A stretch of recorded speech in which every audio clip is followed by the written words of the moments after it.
Hello， 咁多位朋友，我係蘇文峰。今日我哋開門見山，直接拆解佘家豪門宇宙入面最震撼、最惹人爭議嘅一個財富與感情大局。上一集我哋講到四哥謝賢把遺產信託留給張柏芝母子，好多觀眾睇完之後都在問同一個問題：四哥把遺產留給孫仔，咁謝霆鋒自己賺嘅10幾億個人身家呢？佢跟王菲相愛咗24年，佢嘅錢會唔會分給王菲？我今日直接開門見山，同大家宣布玄學真相與商業事實。據香港財經同律師界透露，謝霆鋒早已立落不可撤銷嘅家族信託，將自己個人名下價值超過10億嘅商業帝國、中環鋪位同基金財產，100%留給咗佢同張柏芝生嘅2個兒子 Lucas 同 Quintus， 而跟咗佢24年嘅王菲喺這10億財產入面1分錢都分唔到。一個係相愛24年、生死相依嘅世紀真愛，另一個係早已離婚多年嘅前妻同伢子。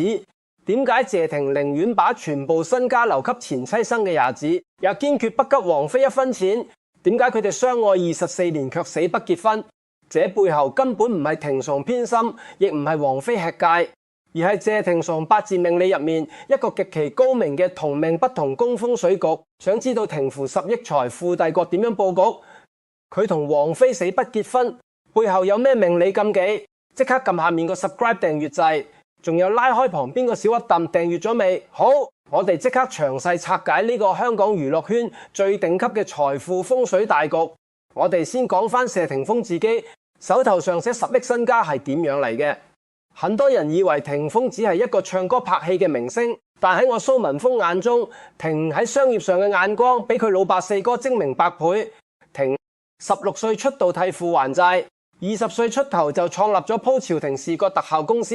舞風時期包攬咗全香港高達60嘅影視廣告，後期製作，最後被高價收購。後來佢又創立春味飲食品牌，喺北京、上海、香港買落無數商業地產，單係香港中環擺花街嘅幾個鋪位，價值就數以億計。霆鋒這10億身家係佢自己一口氣拼出嚟嘅，係完全屬於佢個人嘅獨立財產。按理說，一個人有10億身家，跟現任伴侶王菲在一起，24年多少少都會分一部分資產，及伴侶或者買豪宅登記喺伴侶名下。但霆鋒唔有，佢把這10億資產做成咗極度嚴密嘅家族信託，受益人唯二指定只有 Lucas 同 Quintus。點解霆鋒喺財產上對王菲一毛不拔？霆鋒個八字喺玄學上到底係點樣佈局嘅？我哋下一章即刻詳細拆解。我哋要明白霆鋒點解把10億身家全部留給2個仔。第一步必須要睇懂霆鋒個八字命格同佢對家族血脈嘅執念。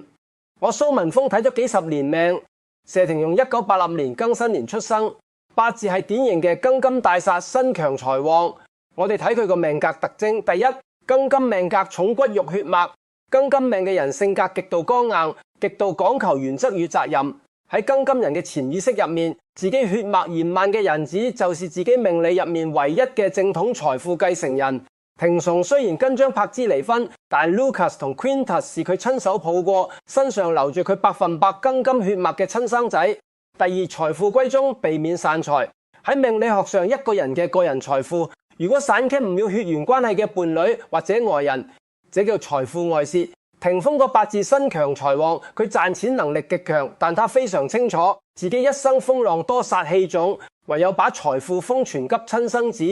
這筆幾10億嘅財產才可以穩穩地留在謝家，不受任何外界風浪嘅侵蝕。霆王把鋪朝廷股權收益、中環鋪位產權以及皇味嘅品牌信託，全部撳定喺 Lucas 同 Quintus 名下，規定2個兒子在未成年之前由專業信託機構打理。張柏芝作為法定監護人監督，任何外人包括霆鋒未來嘅伴侶都冇權動用。這筆財產嘅1分1毫，這在玄學上就叫做財富歸宗，血脈鎖死。霆鋒用這個10億信託向全世界宣告，佢嘅財富只屬於謝家第3代，任何人都別想從佢手裏分走謝家嘅產業。立刻跟咗霆鋒24年嘅王菲面對霆鋒，這種一毛不拔嘅財產封存，到底係咩態度？王菲自己有冇意見？我哋下一章即刻拆解王菲嘅玄學財富。喺我拆解王菲點解不在乎霆鋒個10億遺產以及佢哋死不結婚嘅風水局之前，我好想先問下熒幕前面嘅咁多位朋友，如果你跟伴侶相愛咗20幾年，對方把10幾億財產全部留給前妻生嘅日子，1分錢都不給你，你會唔會介意？你覺得王菲不拿停送1分錢係因為大度，定係因為佢自己根本唔缺錢？即刻喺下面評論區留低你嘅睇法，我蘇文峰每一條留言都會睇，等陣睇下邊位朋友嘅玄學悟性最高。好，留言過後，我哋繼續拆解王菲個玄學財富。很多人替王菲打抱不平，王菲跟咗謝霆夢24年，由年輕跟到中年，霆夢幾十億身家1分錢都不給佢，王菲先咪是太契啦。我蘇文峰同大家講，你哋真係太小看王菲啦。王菲需要謝霆爽嘅錢嗎？王菲自己就是一個巨型財富。我哋睇王菲個人資產，王菲作為華語樂壇獨一無二嘅天后，90年代唱片銷量破紀錄，一場演唱會門票賣到幾千上萬，廣告代言無數。佢喺北京、香港、上海擁有無數頂級豪宅，包括北京晴翠園、香港深水灣豪宅。王菲自己個人身家保守估計高達20億至30億港幣，王菲自己嘅錢，這輩子甚至連佢兩個女兒郝靜同李嫣這輩子都用唔完。第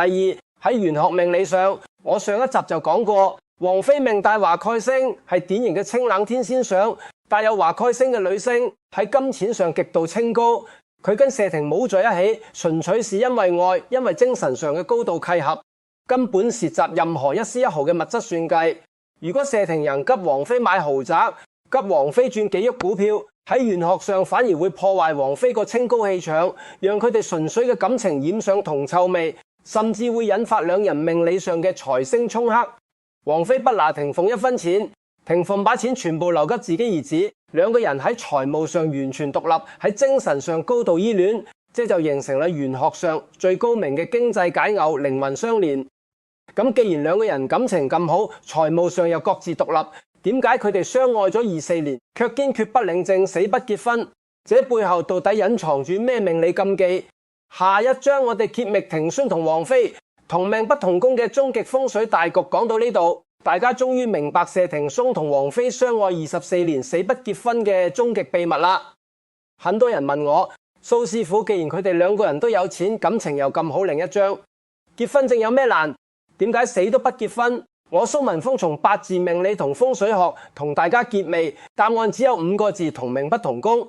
什麼叫同命不同宮？謝霆鋒同王菲喺命理同靈魂上叫同命，佢哋兩個人都係藝術天分爆棚、性格極度傲骨、眼神帶有孤高氣場嘅人。佢哋在一起能懂彼此眼神入面嘅孤獨，能懂彼此對音樂同生命嘅追求，這是同命，係極度難得嘅靈魂伴侶。但是喺家族同婚姻嘅風水宮位上，佢哋叫不同宮。謝霆鋒個婚姻宮同財帛宮早已跟佢個血脈責任 Lucas Quintus 張柏芝捆綁喺一齊。佢嘅責任係保護謝家嘅第3代，係傳承謝家嘅財富。而王菲個婚姻宮同財帛宮早已跟佢自己嘅2個女兒劉靜同李嫣以及佢清冷嘅天仙命格捆綁喺一齊。如果佢哋2個人強行領證結婚，喺玄學上就叫強行合宮。一旦強行合宮，2個強大且帶有殺氣嘅命格喺一個婚姻宮位入面碰撞，就會引發法律上嘅財產交豪、家族血脈嘅利益衝突。霆鋒嘅兒子與王菲嘅女兒如何分財產，這會瞬間打破2個人之間原本完美嘅平衡，引發命理上嘅金木沖克，最終重蹈當年離婚嘅覆轆。所以謝霆鋒同王菲作出咗全華人圈最高明、最精明嘅玄學選擇。這談戀愛死不結婚，不結婚就沒有婚姻宮嘅促使不結婚，就沒有家族財產嘅救不結婚。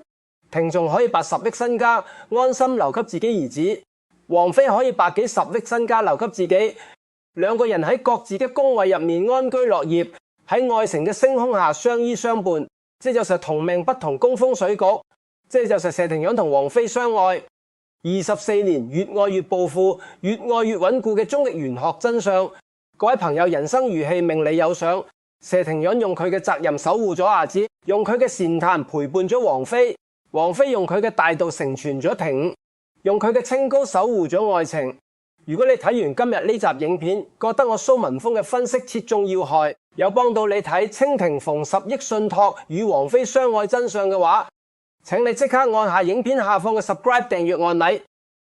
記得點亮旁邊個小粒凳全部通知，仲有 like 讚好同 share 分享俾你身邊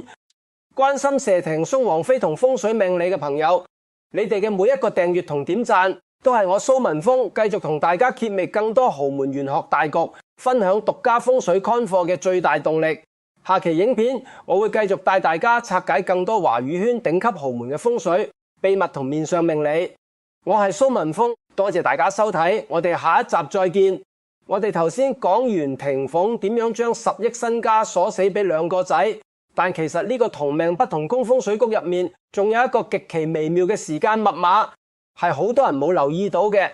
就係霆所設立信託嘅確切年份。據傳係喺2014年，佢同王菲復合之後嗰一年，呢個時間點非常之關鍵，因為2014年甲午年火旺至極，霆鋒嘅庚金命格正正需要火嚟煉化。而王菲嘅己土命格就係嗰團煉金之火，霆鋒選擇喺呢一年將所有財產鎖死俾兩個仔，等於喺命理上將自己嘅財富同王菲嘅氣場完全切割開，避免咗火金相剋所產生嘅財運動盪。呢種安排令到佢同王菲復合之後，兩個人嘅財運不但冇互相拖累，反而各自達到新嘅高峰。霆鋒嘅生意越做越大，王菲嘅身家亦都越滾越厚。呢個就係同命不同宮嘅時間藝術，早一年或者遲一年做，效果都可能完全唔同。再講深入啲，霆仲將遺產全部留俾兩個仔，其實仲涉及到一個好傳統嘅廣東家族觀念，就係長子嫡孫嘅繼承權。Lucas 係謝家嘅長孫，佢嘅出世時間係2007年，屬豬，豬喺12地支入面屬亥水，而霆鋒嘅庚金命格正正需要水來益獸。Quintus 係2010年出世，屬虎，虎屬人木，木能生火，火能煉金。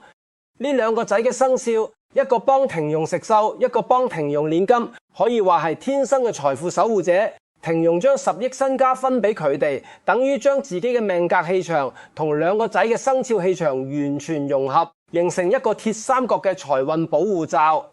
呢個保護罩無論將來霆鋒同邊個女人在一起，都唔會影響到謝家核心財富嘅穩定性。呢種對生肖同命格嘅精準計算，霆鋒背後一定有好高嘅玄學智慧，或者佢身邊有頂級嘅風水師指點。我哋再睇下王菲對霆鋒呢個信託安排嘅公開反應。王菲從來冇喺任何拜爾表達過不滿或者抱怨，甚至喺訪問入面被問到財產問題嘅時候，佢都係一笑置之，話錢銀呢家嘢夠使就得啦。呢種態度正正係華蓋星入命嘅典型表現。華蓋星重嘅人對物質嘅追求極度淡薄，佢哋更在乎嘅係精神層面嘅滿足同藝術上嘅成就。王菲自己嘅身家已經足夠，佢同兩個女過幾世無憂嘅生活，佢根本唔會去眼紅霆康嗰10億。相反，如果霆鋒真係硬要分一筆錢俾佢，佢反而會覺得係一種負擔同束索。所以話霆鋒唔俾錢王菲唔係唔愛佢，而係因為太了解佢，知道佢唔需要亦唔想要。呢種互相了解同尊重，先至係佢哋感情能夠維持24年嘅真正基石。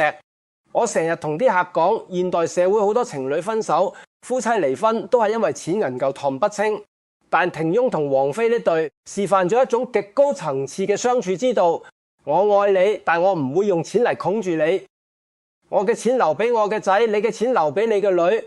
我哋之間嘅愛純粹到唔需要任何物質嚟證明呢種關係。喺風水學上叫做清氣上升，度氣下降。兩個人嘅感情保持喺一個極度清淨嘅層面，唔受世俗度氣嘅污染，所以可以歷久常新。相反，如果佢哋當年真係衝動結婚，將兩個家庭嘅財產混埋一齊，今日可能已經因為邊個仔分多啲，邊個女分少啲而反目成仇。所以話唔結婚就係對呢段感情最大嘅保護。再講霆鋒兩個仔嘅未來， Lucas 今年已經10幾歲，開始步入青年大運。佢個面相越嚟越似霆鋒，尤其係嗰種眼神入面嘅堅毅同倔強，完全係謝家嘅基因印記。Quintus 就比較似媽媽張柏芝，笑容甜美，性格溫和。呢種面相代表佢將來會係一個極有人緣同貴人運嘅人。霆鋒將10億身家平分俾呢兩個性格截然不同嘅仔，等於將謝家嘅事業傳承交俾一個剛一個柔嘅組合。剛者開疆拓土，柔者守業聚財，形成一個完美嘅互補。呢個佈局比將所有錢交俾一個仔更加穩陣，因為兩個仔可以互相扶持、互相制衡。曲豪謝家嘅財富唔會因為一個決策失誤而全盤崩潰。庭崇呢個安排可以話係深思熟慮到極點。最後，我想用一句我自己成日講嘅說話嚟總結今日嘅內容：真正嘅愛唔係佔有，而係成全。謝霆鋒成全咗張柏芝作為夏口優嘅責任，成全咗兩個仔作為繼承人嘅未來，亦成全咗王菲作為獨立女性嘅尊嚴。王菲成全咗霆鋒作為即超約嘅承諾，成全咗謝家血脈嘅延續，亦成全咗自己作為藝術家嘅自由。呢種互相成全嘅關係，正正就係同命不同宮風水局最核心嘅精神。佢哋用24年嘅時間證明咗，愛情同婚姻可以分開，財富同血脈可以鎖定，靈魂同責任可以並存。呢種智慧值得所有面對感情同財產局握嘅朋友去深思同學習。好啦，今日嘅拆解就到呢度，多謝大家收睇，記住訂閱、點讚、分享，我哋下次再見。